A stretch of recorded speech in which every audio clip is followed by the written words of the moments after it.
I've told it before that prepping is a lifestyle. So what are some of the biggest mistakes that you could be making with that lifestyle that will affect your ability to prepare or to be prepared, to be ready when that time comes that you are preparing for? Let's take a look at some of those mistakes that you can make with your lifestyle as a prepper. On an everyday basis, not staying safe and legal. Your whole point is to stay safe. At least that's why I prepare, is so that I can be safe now and when that time comes. And it's important to stay legal, and I also want to be able to, stay on the up and up then too. Don't want to become a marauder, so I prepare now.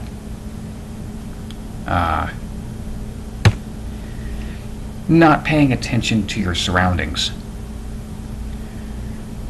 You need to know who's around you, what's around you, what's going on. That's just a part of being prepared, protecting yourself, protecting your environment. You need to know what's around you. You always need to live with a backup plan. That needs to be a part of your lifestyle, is looking for that backup plan. If what I'm planning on doing doesn't work, what's my plan B? Not staying healthy and fit. Most of the time, it's those that stay healthy and fit that survive the situations. If you're not staying healthy and fit, then you don't have as much of a chance of surviving. So your ability with, lifting something, hand to hand, whatever your situation is, just being able to handle harsh conditions, they go up if you're healthy and fit to start with.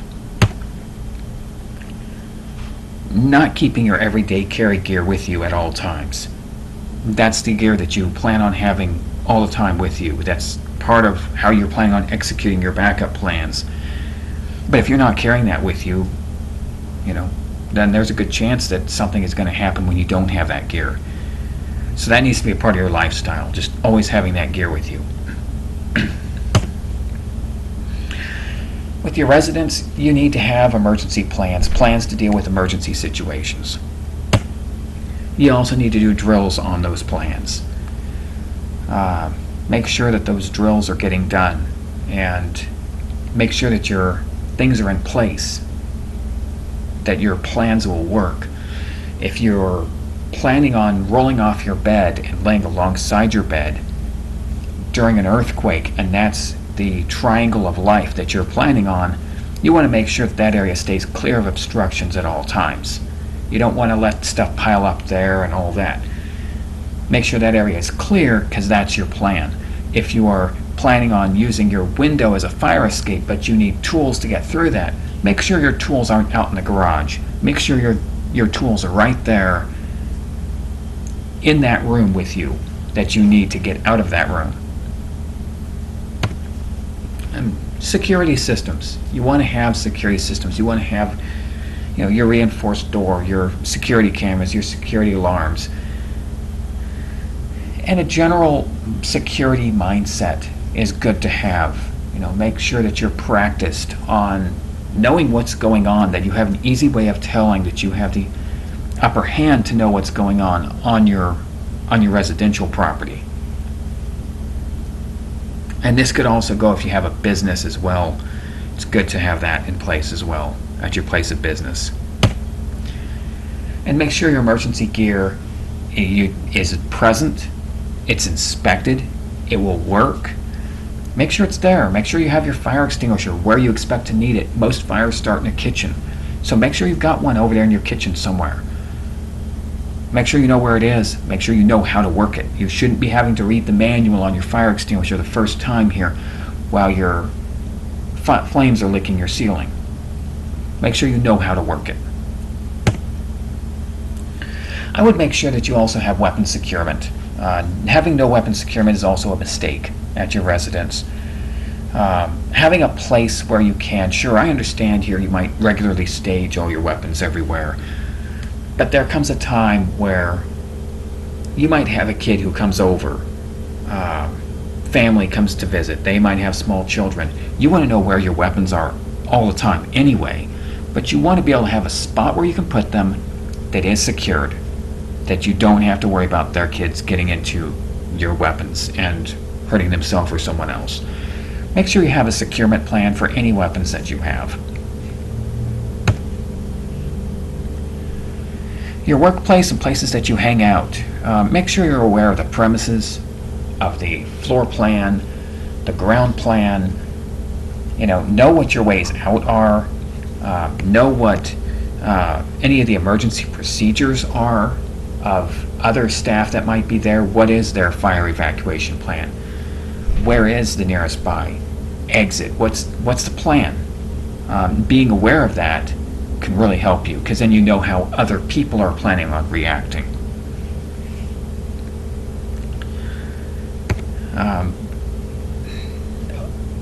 Being in places where allowing fire exits to be blocked is unacceptable. There's been plenty of tragedies that have taken place because a club owner or a person at a show, they decided to chain and shut the emergency exit to prevent people from getting in without paying.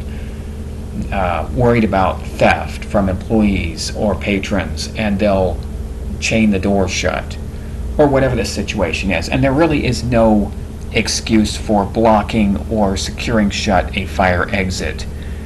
If you start to see that, it might be very wise to use the exit that you know about before it gets crowded. Don't wait till you have a fire. Don't wait till there is a smoke situation or you see flames to head for the door. I would just find another place to hang out, find another place to work, if that's their attitude, if they are putting their property safety above your personal safety.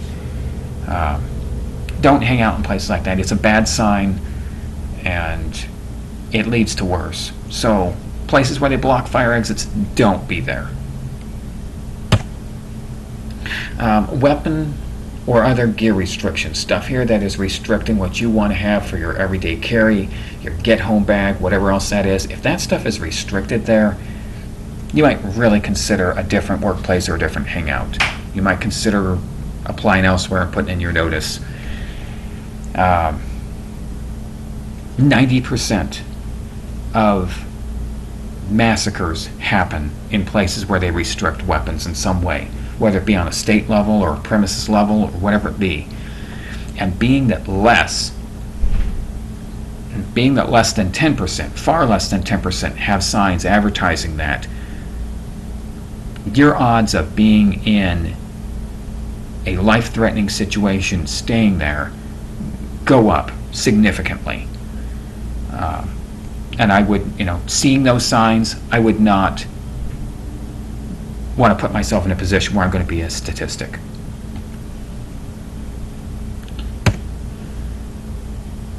Shady people or situations. If you do have, if you're seeing here that your work is shady, there's shady people hanging out at your hangout, wherever you're socializing. If you've got an issue with something not being right, it could be a dangerous situation. It could also be a legal hazard for you. And it's very difficult to stay as prepared if what you have is regulated because you ended up with legal charges against you. So staying in a safe position, if you see that something is a problem with the people, the material, anything like that, you're seeing that exits are blocked, you're seeing just something that isn't right, that you really feel is a hazard, it would be good to step away from that. Be aware of the premises and who's in it. Now for your vehicle, you should be inspecting it before you drive it. You don't want to drive it part of the way out of town and find out, oh, I'm overheating.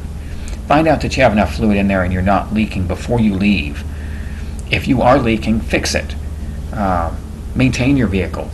Make sure it's Make sure your fluids are up. Make sure nothing's leaking. Make sure your hoses are good. Your exhaust is good. Your frame isn't broken. Your tires are up. Your tires are in good shape. There is a whole process to go over with those. Check all your lights. You don't want to find out you need your headlights at night and, oh, they're not there. Or, why isn't anyone realize I'm turning? Oh, your turn signal isn't working. Find out before you leave.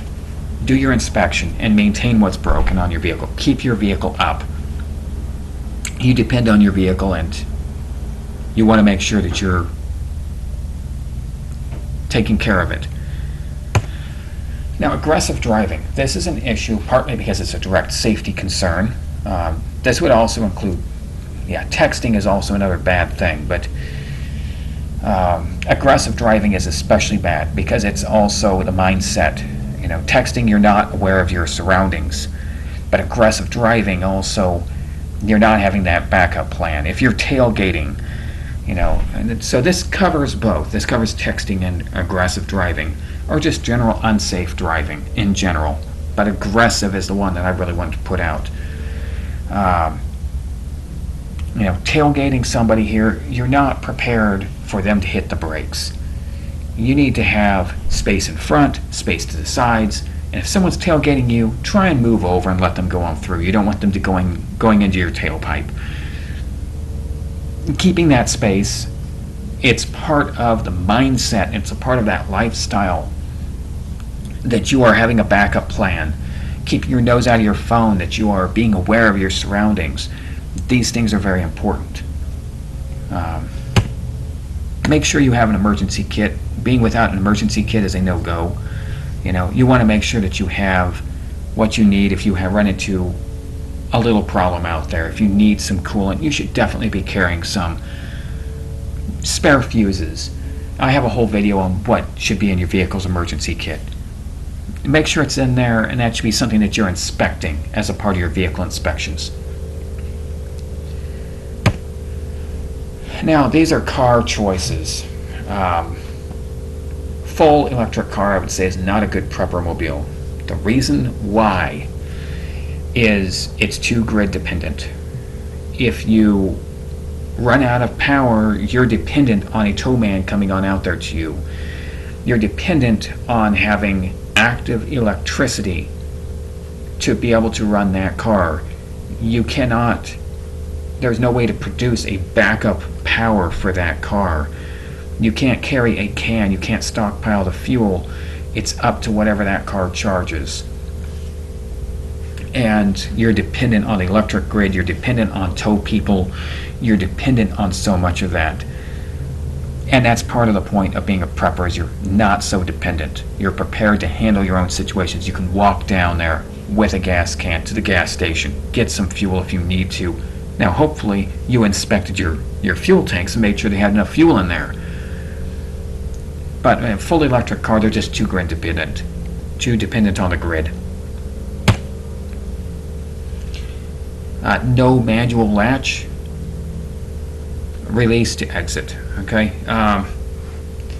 you definitely don't want to have electricity being required to exit that vehicle if you have an emergency.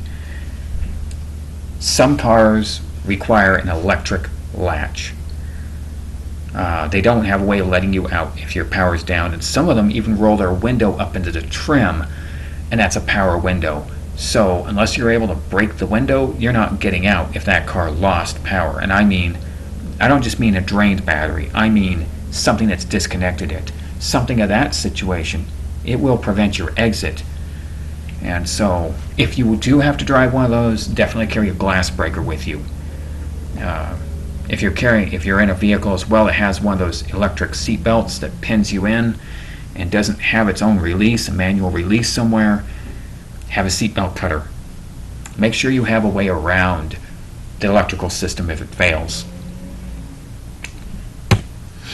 You also want to make sure here that you have a visible lock mechanism and not dependent on smart keys for your vehicle. I much prefer a regular metal key. But if you need to, using using an electric lock, it's not as good. It's definitely better if you have a metal key. The problem with no visible lock mechanism is you don't know for sure that those doors are actually locked. So if you are trying to lock yourself in because someone decided to come and try and get at your vehicle, you don't know for sure that you actually locked all your doors. Some cars are even ambiguous on whether or not they've locked them. And so it can be difficult to tell. The solenoids can get old. So even though it may have locked 3 of the 4 doors, there could be one that's still unlocked. If you don't have a visible mechanism, you don't have any way of knowing that. And with a smart key, one that's a proximity touch type mechanism, you can't even test those doors to make sure that they're locked. So there's really no way to confirm that your vehicle is actually secure. If somebody goes around and tries to open up all your doors, there is a chance they could get one to open. So visible lock mechanism is very important, and I don't like smart keys for a prepper vehicle. Thank you for watching.